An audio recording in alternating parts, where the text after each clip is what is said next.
Marry me, witches, Graybeard Co-Father here. Tonight's video is going to be about Imbolc, since that is coming up in about a week and a day or so.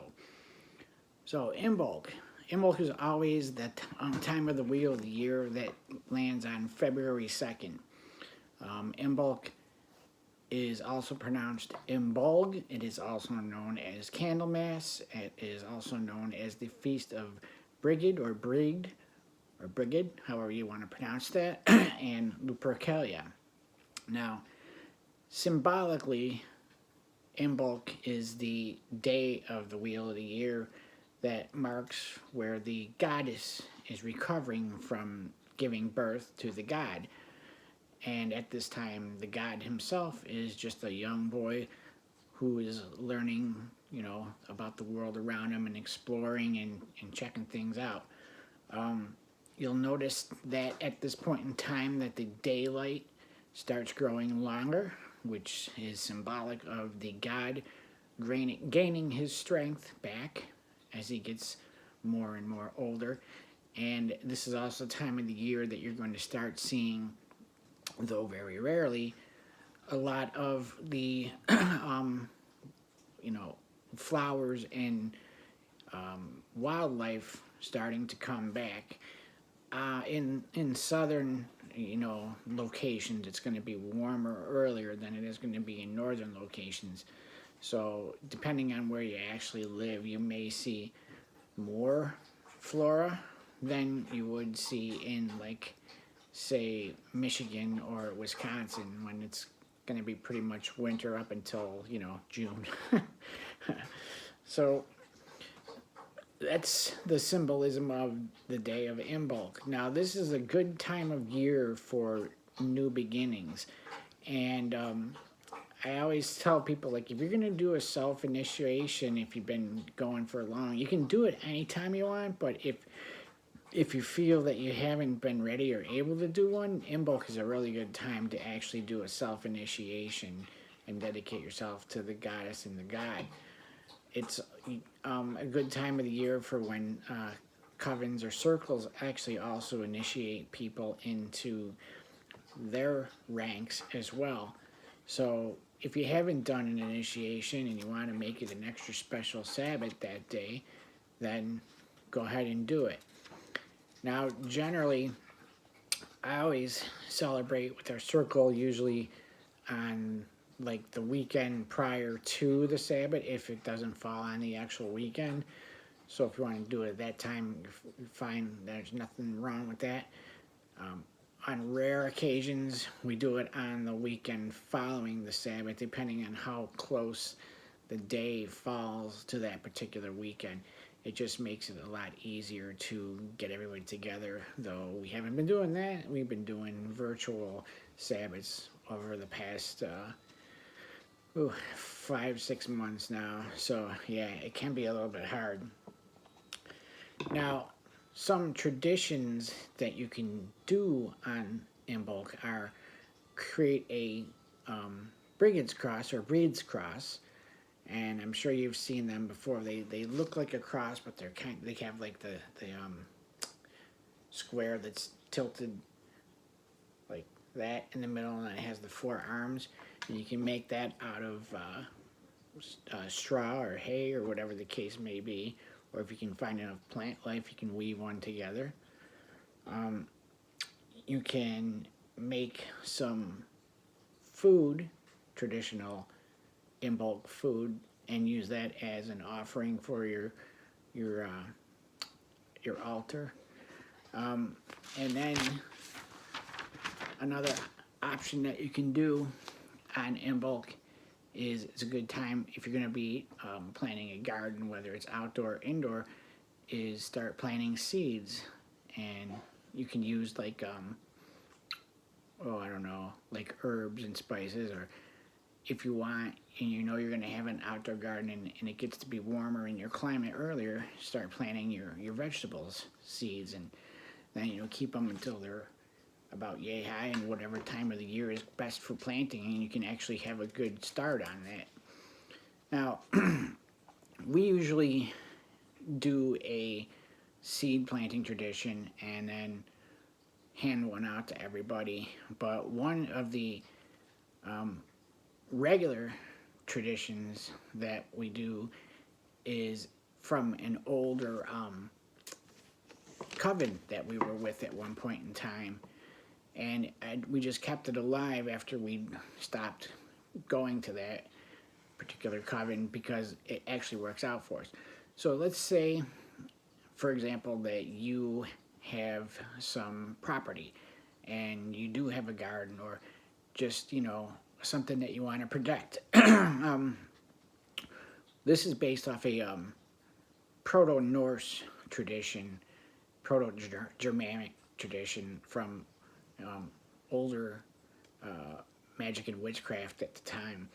But it's the process of making a butzaman or butzaman, depending on how you want to actually call it. So what that is a butzaman is a guardian of sorts that will protect your property.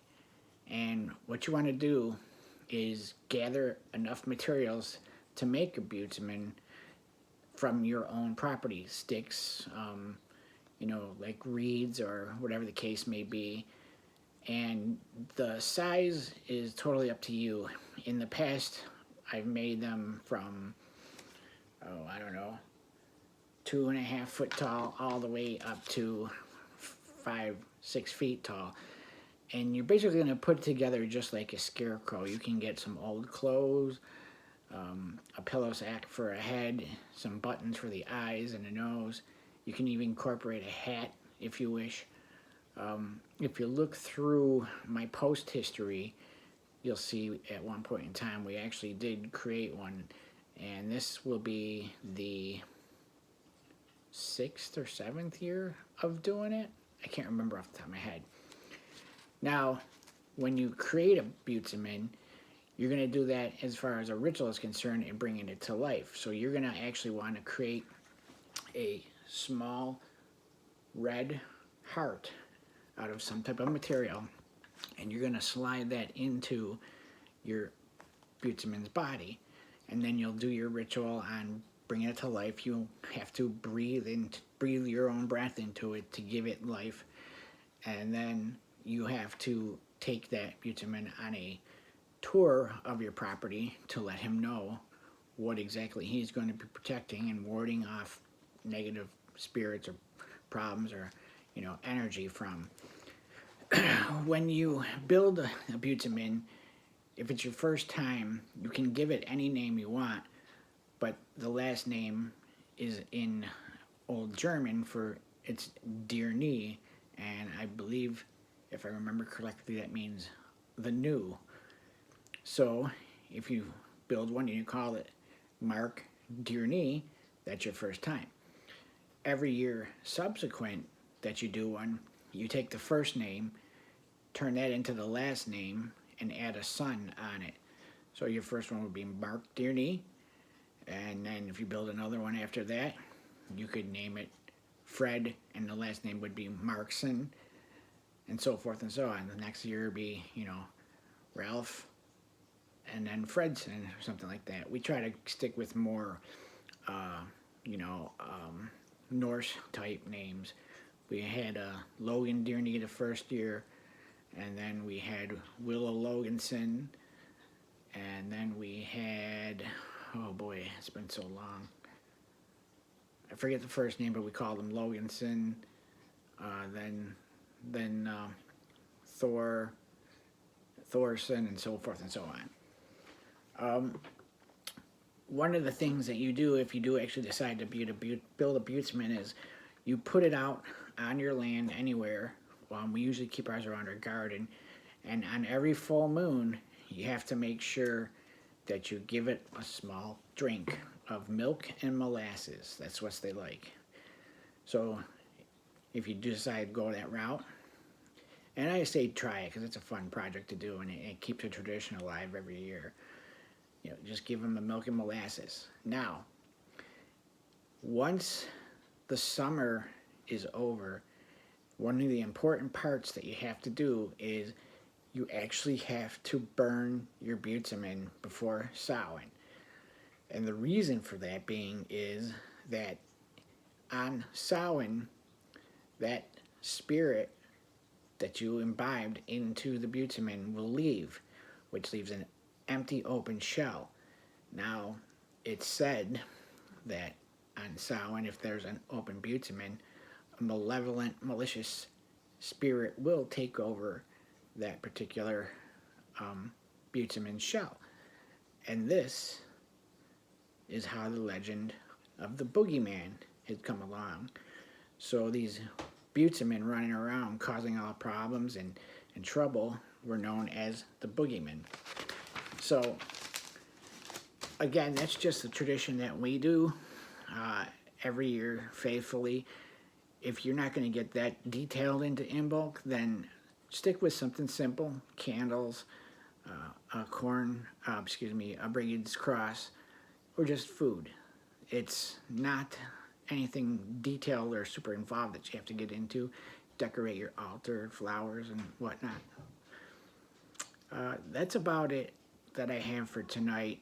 If anybody has any questions or would like more information on Boogeyman, feel free to ask me in the comments, and hopefully you'll all be able to do something and celebrate Imbolc when it comes up. Everybody stay safe and stay healthy. Goddess and God bless. Graybeard Crowbrother signing off.